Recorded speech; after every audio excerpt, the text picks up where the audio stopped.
प्रिय विद्यार्थियों, विश्व वाङ्मय में वैदिक साहित्य का महत्वपूर्ण स्थान है। वैदिक साहित्य चतुर्धा विभक्त है। प्रथम भाग है संहिता, द्वितीय ब्राह्मण ग्रंथ, तृतीय आरण्यक ग्रंथ और चतुर्थ उपनिषद। मंत्रों के संकलन को संहिता कहा जाता है। वैदिक संहिताएं 4 स्वीकार की जाती है। प्रथम ऋग्वेद संहिता, द्वितीय यजुर्वेद संहिता, तृतीय सामवेद संहिता और चतुर्थ है अथर्ववेद संहिता। ब्राह्मण ग्रंथों के अंतर्गत ब्राह्मण शब्द ब्रह्मन शब्द से निष्पन्न होता है।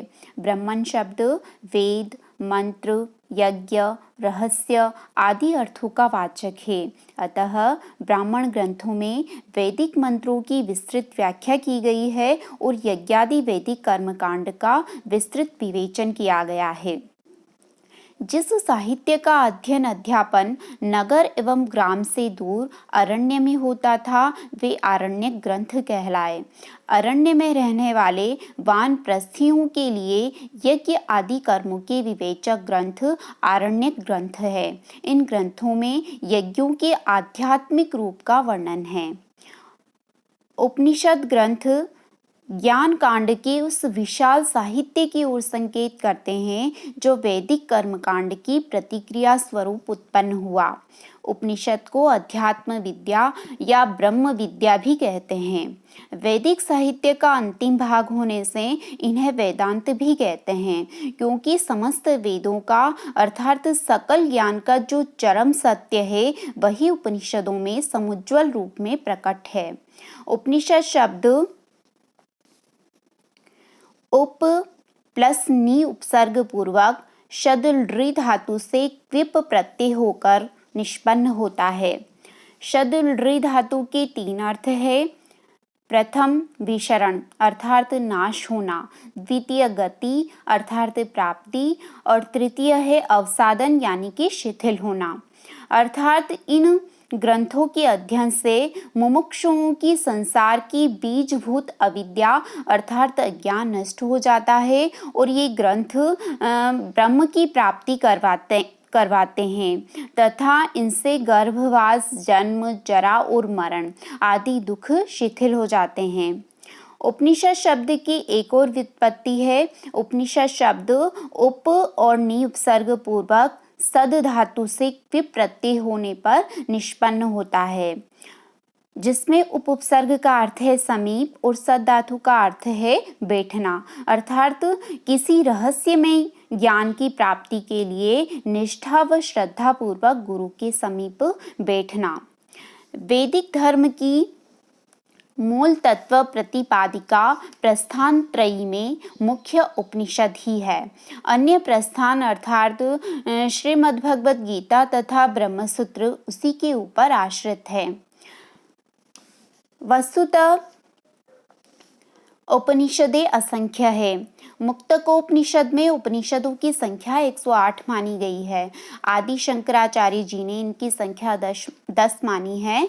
ईशोपनिषद या ईशावास्योपनिषद, केनोपनिषद, कठोपनिषद, प्रश्नोपनिषद, मुंडकोपनिषद, मांडुक्योपनिषद, तैत्तिरीयोपनिषद, ऐतरेयोपनिषद, छांदोग्योपनिषद, बृहदारण्यकोपनिषद।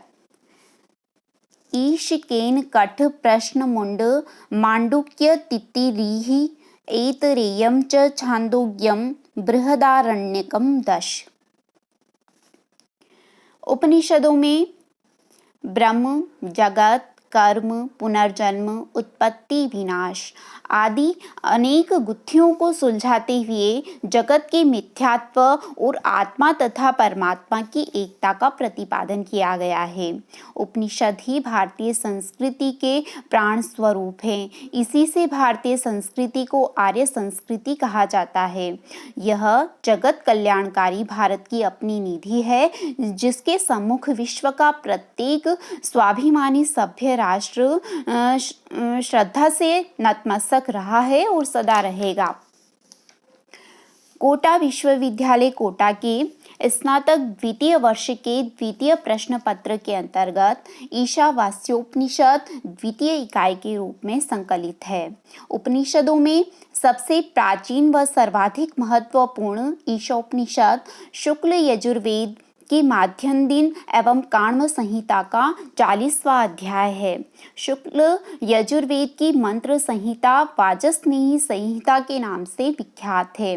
उपनिषदों में यह लघुकाय उपनिषद आदिम माना जाता है क्योंकि इसे छोड़कर कोई भी अन्य उपनिषद संहिता का भाग नहीं है।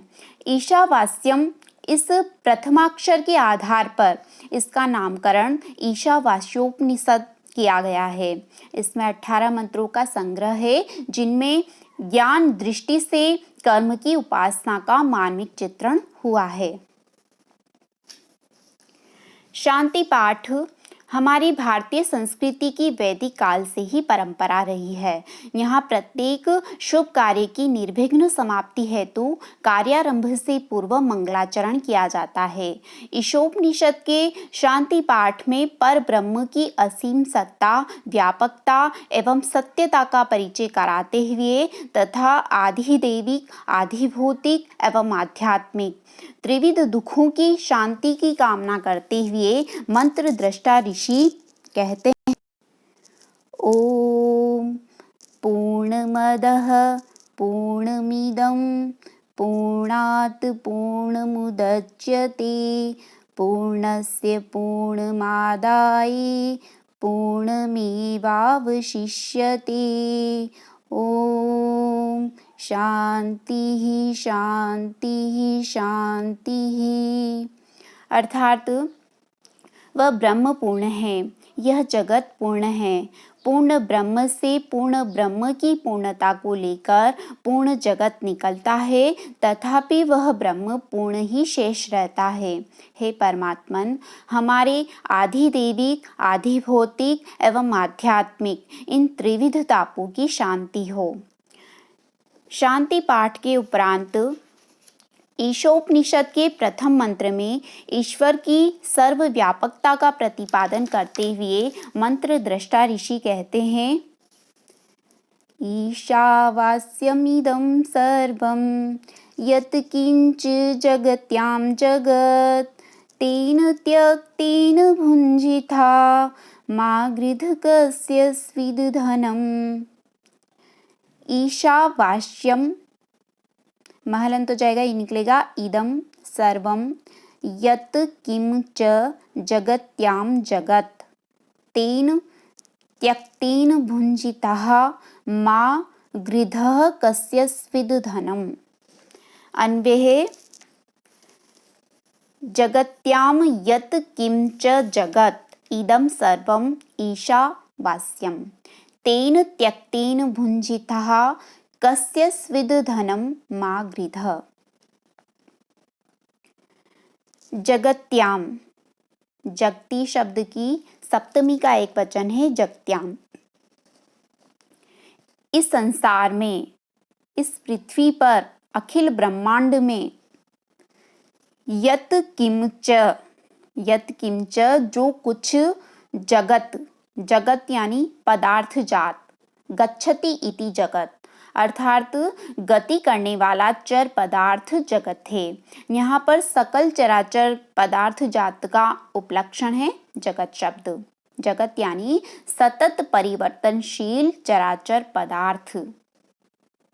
जगत्याम इस पृथ्वी पर यत् किंच जगत जो कुछ सतत परिवर्तनशील चराचर पदार्थ है, इदम सर्वम ये सब, ईशावास्यम ईश यानी ईश्वर से, परमेश्वर से, परमात्मा से, परब्रह्म से, आवास्यम आवास्यम यानी व्याप्त है। इस पृथ्वी पर यत् किंच जगत जो कुछ सतत परिवर्तनशील चराचर पदार्थ है, इदम सर्वम वे सब, ईशावास्यम ईश्वर से व्याप्त है। तेन त्यक्तेन भुञ्जितः तेन इसलिए, त्यक्तेन त्याग पूर्वक, त्याग के साथ, भुञ्जिता भुञ्जिता यानी भोग करो। भुज धातु विधिलिंग लकार मध्यम पुरुष एक वचन है, भुञ्जितः भोग करो। इसलिए उनका त्यक्तेन भुंजिता, त्याग पूर्वक भोग करो, कस्य स्विद धनम, किसी के धन का, माँ गृध, माँ निषेधार्थक अव्यय है, नहीं, गृध यानी लालच करो, माँ गृध लालच मत करो। गृध धातु लुंग लकार मध्यम पुरुष एक वचन में अगृध रूप बनता है, किंतु माँ अव्यय के योग में अठहीन लुंग का प्रयोग होता है, अतः माँ गृध यानी लालच मत करो। जगत्याम, इस पृथ्वी पर, अखिल ब्रह्मांड में, यत किंच जगत, यत किंच जो कुछ, जगत यानी सतत परिवर्तनशील चराचर पदार्थ है, इदम सर्वम वे सब, ईशावास्यम ईश्वर से व्याप्त है, तेन इसलिए, त्यक्तेन भुंजिता उनका त्याग पूर्वक भोग करो, कस्य स्विद धनम, कस्य स्विद धनम किसी के धन का, माँ गृध लालच मत करो। इसमें इस तथ्य का प्रतिपादन किया गया है कि ईश्वर समस्त चराचर जगत में व्याप्त है। महाकवि तुलसीदास जी ने भी इसी तथ्य का समर्थन करते हुए रामचरितमानस में लिखा है, हरि व्यापक सर्वत्र समाना।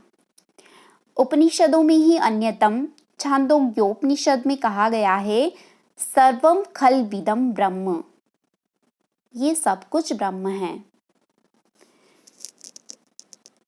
श्रीमद् भगवत गीता में भी भगवान श्री कृष्ण अर्जुन से कहते हैं, ईश्वरः सर्वभूतानां हृद्देशेर्जुन तिष्ठति। महात्मा कबीर ने भी समस्त प्राणियों में ईश्वर का निवास वर्णित करते हुए कहा है, कस्तूरी कुंडली बसई मृग ढूंढई बन माही, ऐसे घट घट राम है दुनिया देखे नाही। इस मंत्र में यह उपदेश भी दिया गया है कि धनादि समस्त पदार्थ ईश्वर की देन है, अतः मनुष्य को ईश्वर द्वारा प्रदत्त धनादि पदार्थों का संतोष पूर्वक एवं त्याग पूर्वक भोग करना चाहिए। भगवान वेद ने भी कहा है कि जो व्यक्ति अकेला भोग करता है वह केवल पापी ही होता है।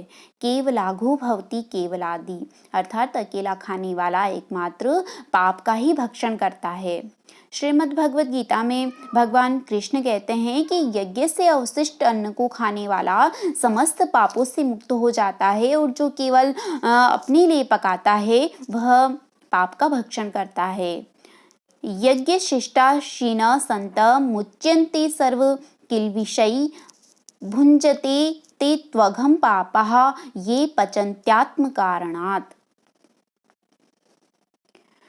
माँ गृध कस्य स्विद धनम, महर्षि मनु ने भी पराये धन के प्रति लोष्ठवत आचरण का उपदेश देते हुए कहा है कि पर द्रव्येषु लोष्ठवत, अर्थात दूसरे के धन को मिट्टी के ढेले के समान तुच्छ समझकर त्याग देना चाहिए।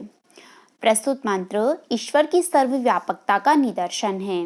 यह मान्यता हर प्राणी और प्रत्येक पदार्थ को ईश्वर की प्रतिमूर्ति जानकर उसके साथ सम्मान पूर्वक सद्व्यवहार करने की प्रेरणा देती है, दुष्कर्मों से हमें बचाती है तथा तृष्णा, वासना और लालच से दूर रखती है। इस संसार में सुख और आनंद देने वाले अनेक पदार्थ हैं। उनके सात्विक उपयोग की शिक्षा प्रस्तुत मंत्र में दी गई है। उनके संग्रह और स्वामित्व की तृष्णा का निषेध करते हुए अपरिग्रह वृत्ति का उपदेश दिया गया है। जो कुछ धनादि पदार्थ हैं वे सब विश्वात्मा के हैं, समाज के हैं। उनके प्रति लोभ वृत्ति नहीं रखनी चाहिए, अपितु त्याग पूर्वक भोग करना चाहिए। इस प्रकार इस मंत्र में व्यक्ति के आध्यात्मिक एवं चारित्रिक उत्कर्ष का श्रेष्ठतम आदर्श उपस्थित है। समाज की सभी समस्याओं का हल इस त्याग पूर्वक भोग वृत्ति में सन्निहित है। यदि मनुष्य इस आदर्श को अपने जीवन में चरितार्थ करे तो यह धरती स्वर्ग बन जाएगी। वेद विद्या के चरम सिद्धांत एक मेवाद्वितीयम ब्रह्म नेह नानास्ति किंचन का प्रतिपादन कर ईशोपनिषद जीव को अल्प ज्ञान से अनंत ज्ञान की ओर, अल्प सत्ता और सीमित सामर्थ्य से अनंत सत्ता और अनंत शक्ति की ओर, जगत दुखों से अनंतानंद की ओर और जन्म मृत्यु बंधन से अनंत स्वातंत्र्यमय शाश्वती शांति की ओर ले जाती है। इति शुभम।